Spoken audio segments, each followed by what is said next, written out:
नमस्कार, वंदे मातरम। दोस्तों, स्वागत है आप सबका सैनिक पाठशाला में। जैसे आप बोर्ड पर देख पा रहे हैं दोस्तों, आज के वीडियो के महत्वपूर्ण जानकारियों को लेके आया हूं। दोस्तों, फरवरी का महीना चल रहा है और इस महीने में लगातार पेंशनर्स को बहुत सारी चीजों का जो छूटा हुआ एरियर है उसका भुगतान चल रहा है। कुछ पेंशनर्स को अगर 568 सर्कुलर का एरियर मिल रहा है तो कुछ को एमएससीपी का पुराना एरियर मिल रहा है। किसी को अगर एफएमए का एरियर मिल रहा है दोस्तों, तो किसी को फैमिली पेंशन का छूटा हुआ एरियर मिल रहा है। लेकिन एरियर मिल रहा है जागरूकता की वजह से, एरियर मिल रहा है सैनिक पाठशाला के साथ जुड़ने की वजह से। आगे बकायदा आपको एग्जाम्पल के साथ दिखाऊंगा, प्रूफ के साथ मैं समझाऊंगा दोस्तों।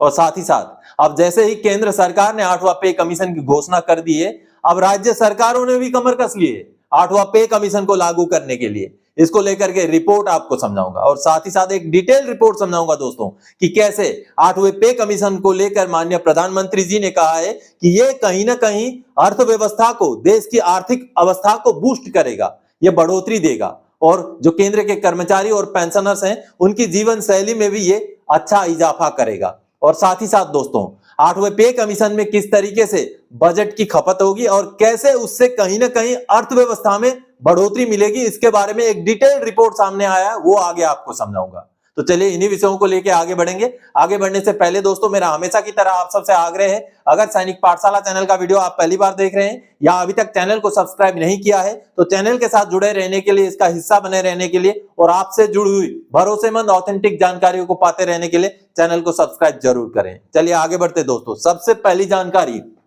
खुशखबरी, पेंशनर के खाते में आए सर्कुलर 568 के एरियर 41,574 और एमएससीपी का पुराना एरियर 2,81,310।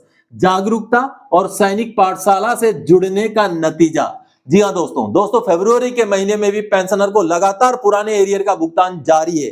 जी हां, आप भी जागरूक बने, सैनिक पाठशाला के साथ जुड़े। सैनिक पाठशाला का व्हाट्सएप नंबर अगर आपको चाहिए तो चैनल को ज्वाइन कीजिएगा दोस्तों। ज्वाइन करने के बाद आपको व्हाट्सएप नंबर मुहैया कराया जाएगा, आप उसमें कांटेक्ट कीजिए। आपका जो भी समस्या है आप पूछताछ कर सकते हैं, लेकिन चैनल को ज्वाइन करना कंप्लीटली आपके ऊपर निर्भर है। आपका विलिंगनेस है तभी ज्वाइन करें, अदरवाइज ज्वाइन ना करें। चलिए, ये जो पेंशनर्स को एरियर मिले हैं उसका जो मेरी व्हाट्सएप में पेंशनर के साथ बातचीत हुई है वो पहले आप देख लीजिए। अब दोस्तों, ये जो आप सीपी ग्राम्स का जवाब देख पा रहे हैं, पेंशनर को पीसीडीए द्वारा दिया गया है। सैनिक पाठशाला के साथ जुड़ने के बाद, सही कार्रवाई करने के बाद पीसीडीए द्वारा ये एक्शन लिया गया है। और हुआ क्या है ये देखिए, arrear as per PCDA circular number 568 amounting to ₹41,574 has been processed for payment and it will be credited to pensioner bank account shortly. और दोस्तों, पेंशनर ने जो कंफर्म किया है उनके अकाउंट में ये पैसा अभी 2-3 दिन पहले क्रेडिट हो चुके हैं। और ये 6 फरवरी 2025 को ये जवाब पेंशनर को दिया गया था पीसीडीए द्वारा। अब पेंशनर का वॉइस मैसेज आप सुनिए, उन्होंने क्या कहा है। सर जी, बहुत बहुत धन्यवाद सोडा इस जानकारी के लिए। खाते में पैसे आ गए जी। तो आप सबने देखा दोस्तों, पेंशनर को 568 का सर्कुलर का एरियर आज भी मिल रहा है। 2006 से पहले के अगर आप रिटायरी हैं और आपको 2016-17 में 568 सर्कुलर का एरियर नहीं मिला है तो आज भी कार्रवाई कीजिए, आपको मिल सकता है दोस्तों। और साथ ही साथ पुराना बकाया, एमएससीपी का पुराना बकाया, जिनको पेंशन गलत मिल रहा होता है उनका पेंशन भी सुधर जाता है और पुराना बकाया भी मिल जाता है। जी हाँ, एक पेंशनर को अभी 2,81,310 रुपए उनके खाते में मिला और ये सब कुछ हुआ है सैनिक पाठशाला से जुड़ने की वजह से। उनका वीडियो मैसेज सुनिए। जय भारत। मैं एमएससीपी नायब सूबेदार सतीश कुमार शर्मा। पहला मेरी बेसिक पेंशन 23,750 आ रही थी। सैनिक पाठशाला के मार्गदर्शन से मैंने सीपी ग्राम में ग्रेवेंस डाला और मेरी बेसिक पेंशन बढ़ गई और मुझे मेरी 26,825 हो गई और मेरे को एरियर भी मिला जो कि 2,81,310 रुपये। मैं उसका स्क्रीनशॉट आपको भेज रहा हूं। धन्यवाद। तो आप सबने देखा दोस्तों, जो भी मैं एरियर की जानकारी, पुराने पेंशनर्स को हेल्प मिलने की जानकारी बोलता हूं, आपको देता हूं, वो केवल बोल करके मुंह से नहीं देता हूं, आपको बकायदा प्रूफ के साथ समझाता हूं कि कैसे सैनिक पाठशाला से जुड़ने की वजह से पेंशनर्स को लगातार फायदा हो रहा है, लगातार पेंशनर्स जागरूक हो रहे हैं। तो आप भी जागरूक बने। चलिए अगली जानकारी की ओर आगे बढ़ते हैं। केंद्र सरकार के साथ साथ राज्य सरकारें भी 8वें सीपीसी लागू करने के लिए कस रही हैं कमर। जी हां दोस्तों, कुछ राज्य सरकारें भी 8वां पे कमीशन लागू करने के लिए काम करना शुरू कर दिया है। यह बड़ी बात है दोस्तों। केंद्र का 8वां पे कमीशन तो लागू हो ही जाएगा, उसके ऊपर काम चल रहा है, लेकिन राज्य भी अगर 8वां पे कमीशन को समय से लागू कर दे तो कुछ पेंशनर्स को डबल फायदा हो सकता है। जी हां दोस्तों, चलिए रिपोर्ट देखते हैं। सबसे पहले दोस्तों न्यूज 18 की यह खबर देखिए, जहां पर क्लियरली हेडलाइन लिखा हुआ है, यूपी के सरकारी कर्मचारियों के लिए गुड न्यूज, 8वें वेतन आयोग के लिए तैयार योगी सरकार, लागू होते ही होंगे बम्पर इंक्रीमेंट। चलिए, जो इंक्रीमेंट होंगे कितने होंगे वो तो अलग बात है, लेकिन अब ये देखने को मिल रहा है कि राज्य सरकारें भी केंद्र सरकार के 8वें पे कमीशन के घोषणा के साथ साथ अपने कर्मचारियों और पेंशनर्स के लिए 8वें पे कमीशन को लागू करने के लिए कमर कस चुकी हैं। अब आप यहाँ पर न्यूज 18 की ये रिपोर्ट देख पा रहे हैं। यूपी सरकार की तरफ से ये खबर निकल के आई है, योगी सरकार ने 8वें वेतन आयोग की कवायद शुरू कर दी है।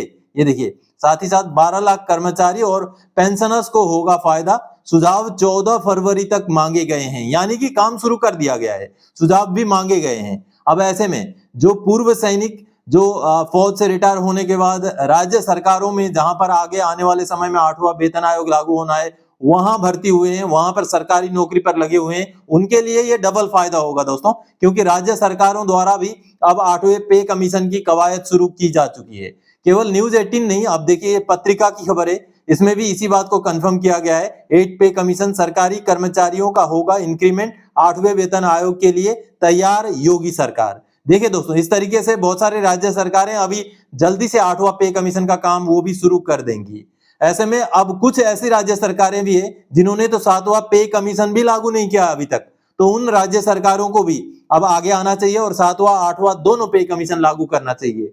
तो अब कहीं ना कहीं ये अच्छी बात है कि राज्य सरकारें भी सामने आ रही हैं 8वां पे कमीशन लागू करने के लिए। चलिए अगली जानकारी की ओर आगे बढ़ते हैं। 8 सीपीसी डिटेल रिपोर्ट। जी हां दोस्तों, एक डिटेल रिपोर्ट आया है और उसमें क्या क्या महत्वपूर्ण बातें हैं दोस्तों। बजट में 2 लाख करोड़ रुपए की जरूरत पड़ेगी 8वें पे कमीशन के लिए, और सारा का सारा बजट जो है इकोनॉमी भी बूस्ट हो जाएगा उससे।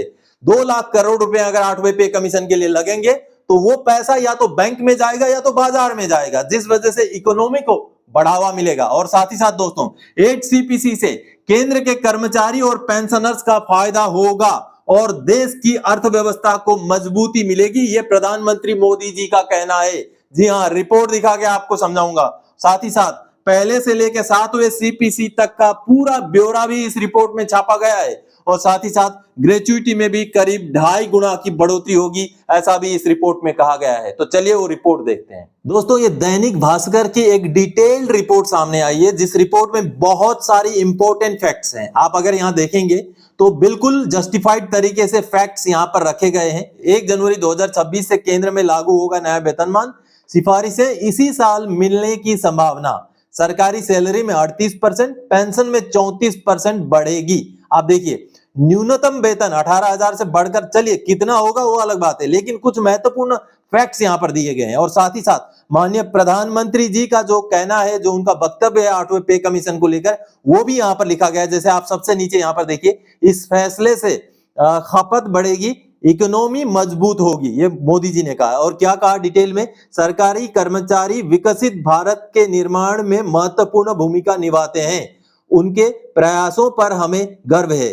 कैबिनेट द्वारा वेतन आयोग के निर्णय से उनकी आर्थिक स्थिति में सुधार होगा और खपत बढ़ेगी, इससे देश की अर्थव्यवस्था को भी मजबूती मिलेगी। नरेंद्र मोदी प्रधानमंत्री, तो माननीय प्रधानमंत्री जी का जो कहना है वो भी इस खबर में छापा गया है। अब देखिए, यहां पर पहले पे कमीशन से लेकर 7वें पे कमीशन तक का पूरा ब्यौरा भी दिया गया है। 7वें वेतन आयोग में अधिकतम सैलरी 80,000 से बढ़कर 2.5 लाख हो गई थी। देखिए, पहला वेतन आयोग 1947, फिर 1959, 73, 1986, 1997, 2008, 2016, इस तरीके से न्यूनतम सैलरी कितने से बढ़कर कितना हुआ, ये पूरा डिटेल्स यहाँ पर देखा गया है दोस्तों। साथ ही साथ वृद्धि कितने % की हुई थी, ये भी यहाँ पर आप देख पा रहे हैं। तो दोस्तों, कहीं ना कहीं और साथ ही साथ बहुत महत्वपूर्ण ये वाला जो कॉलम है, इकोनॉमी में 2 लाख करोड़ रुपए आएंगे। ये बहुत ही महत्वपूर्ण चीज है। खर्च क्षमता बढ़ेगी। और अगर इस रिपोर्ट को थोड़ा सा समझने की कोशिश करेंगे दोस्तों कि इससे कैसे देश की इकोनॉमी में फायदा होगा, वो भी यहाँ पर लिखा गया है। आयकर विभाग के डेटा के अनुसार देश में वेतन से व्यक्तिगत आय 2016-17 में कुल 13.96 लाख करोड़ थी। 7वां वेतनमान लगने के बाद वेतन से व्यक्तिगत आय 2017-18 में बढ़कर 15.94 लाख करोड़ रुपए हो गई, यानी कि 14.18% की बढ़ोतरी हुई है।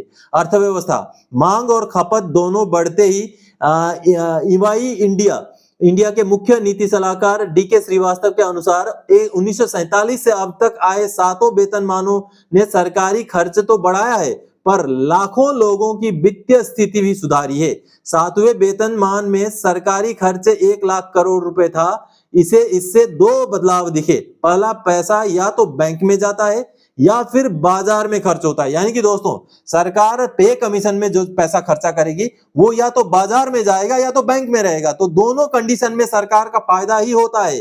दूसरा, बाजार में जाता है तो मांग तेजी से बढ़ती है, यानी मांग और खपत में गुणात्मक प्रभाव होगा। वाहन बिक्री में भी बढ़ोतरी होगी दोस्तों।